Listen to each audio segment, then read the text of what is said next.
A father's stand. The day one man refused to be erased.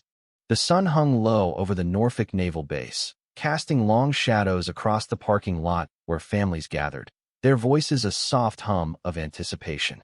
It was graduation day, a moment of pride for every parent. But for James Carter, a Black Marine veteran, it was more a hard-earned milestone for his son, Nathan. James stepped out of his weathered pickup, his old Marine dress uniform pressed crisp, the seams frayed but proud. He adjusted his cap, eyes scanning the crowd. This was his son's day, but the air felt heavy, like a storm waiting to break. What happened next would not only stun the base, but spark a movement that rippled across America, forcing a nation to confront its own reflection. James, 62, moved through the crowd with quiet purpose, his polished shoes clicking against the asphalt. He'd served 32 years, from Panama's jungles to Iraq's deserts, earning medals he rarely mentioned. Today he was just a father, here to see Nathan, a petty officer third class, cross the stage. But as he entered the auditorium, the air shifted. Eyes slid past him, not with recognition but with calculation. A woman in pearls clutched her purse tighter. A man in a red sweater whispered to his wife, "Does he belong here?" James didn't flinch. He'd felt this before in boardrooms, airports, VA clinics. But today it stung deeper. This was about his son. He took a seat, fourth row, stage left, unfolding the program with Nathan's name printed halfway down. The crowd swelled, families chatting, adjusting ties, but no one sat beside James. A man behind him chuckled. "Guess the janitor's dressing up today." Another voice, sharp and nasal, added, "Must have taken a wrong turn on base." James paused, turning slowly, his gaze locking onto the woman, now shielding her daughter, as if he were a threat. "I've buried men who said less hateful things with more honor," he said, voice low but forged in steel. The room stilled. No one replied. He sat, shoulders square, eyes fixed on the stage. Then they came two guards, Officer Mark Hensley and Officer Paul Tate, their steps clipped, badges glinting like accusations. Hensley spoke first, voice low. "Excuse me, sir, can I speak with you?" James didn't turn. "I'm listening." Tate leaned in, firmer. "There's been a report. Concern about an impersonator in the family section." James turned now, deliberate, his eyes piercing Tate's. "Impersonator." Tate cleared his throat. "We're ensuring the family seating is for actual family." James nodded to a man in a red sweater. "You didn't ask him. Or the couple with dog tags. You walked past 3 rows of white folks without a glance. But me, in a Marine uniform, you need to confirm?" The crowd stirred. A teenager snickered. "Told you he looked out of place." A woman in pearls leaned forward, satisfied. Hensley shifted. "Sir, just step outside so we can clarify." James's tone stayed even. "Clarify what? That I don't look like a Navy father, or that you've decided who does?" The tension thickened, phones rising to record.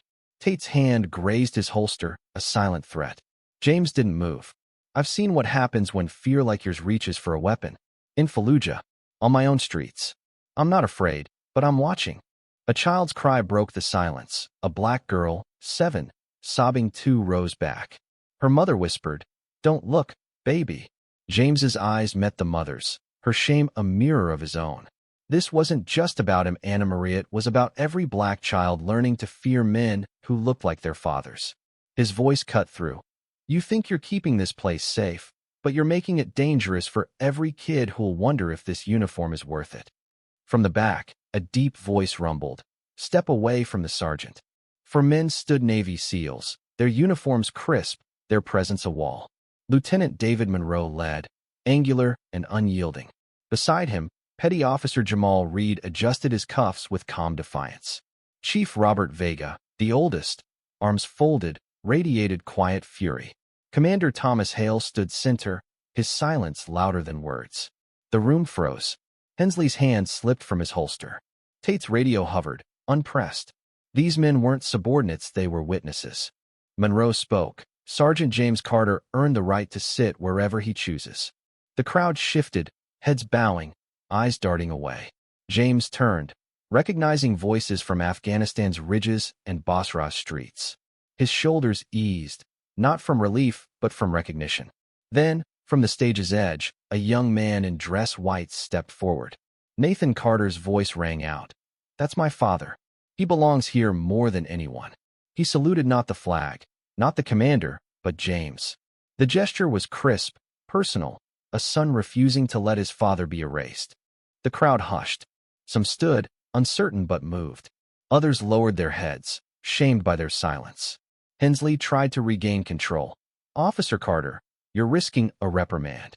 Nathan's voice shook with fury. "You compromised this ceremony when you tried to remove a Marine without cause because he didn't look like the fathers you're used to." The silence was heavy, a reckoning. Colonel Richard Bowman entered, his boots clicking with authority. "Let's maintain order," he said, eyes cold. "You need to vacate this section." Nathan stepped forward. "If my father leaves, I won't stand on that stage." James hesitated, his hands trembling not from fear, but from the choice between dignity and his son's moment. He could leave, absorb the humiliation as he had before. But another voice broke through, slow and weathered. Walter Green, a 70-year-old Vietnam vet, stood, cane in hand, Marine Corps pin gleaming.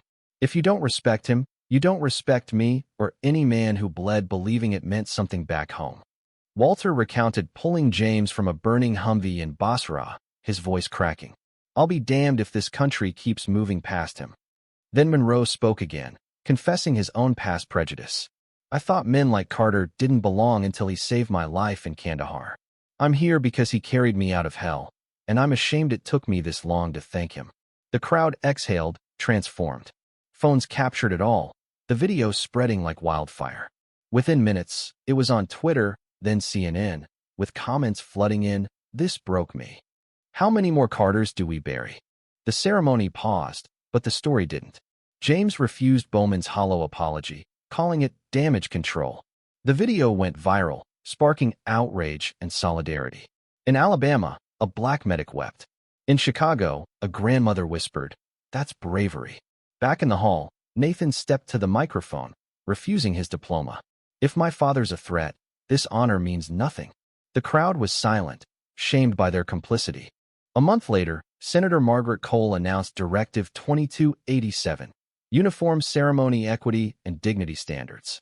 Mandatory training, ID registries, and appeal processes were codified. James testified before the Senate, his words simple but searing. "I just wanted one day to be a father. That was too much to ask." The policy passed, and "respect has no rank" became a national mantra, etched into training manuals and banners. In Baltimore, the Carter Center opened a haven for veterans of color, named for James's father, Samuel, a Korean War vet dismissed for defying segregation. At a Florida naval graduation, a black sailor saluted his father, and the crowd stood, a new tradition born. A year later, James and Nathan returned to Norfolk, presenting diplomas together. The hall's plaque read, "Respect has no rank." As they walked out, a young sailor approached James. "Thank you for staying." James smiled. "I didn't move." The ceremony ended with applause, not forced but earned. James had stood still, and a nation had moved. The Carter Center thrived, veterans found solace, and a policy ensured no parent would be asked to prove their place again. Samuel's name, once forgotten, now hung on a wall, a promise kept. What would you have done in James's place? Share your thoughts below, especially on confronting injustice and violence in everyday life. Take a stand, voice your perspective, and let's keep this conversation alive.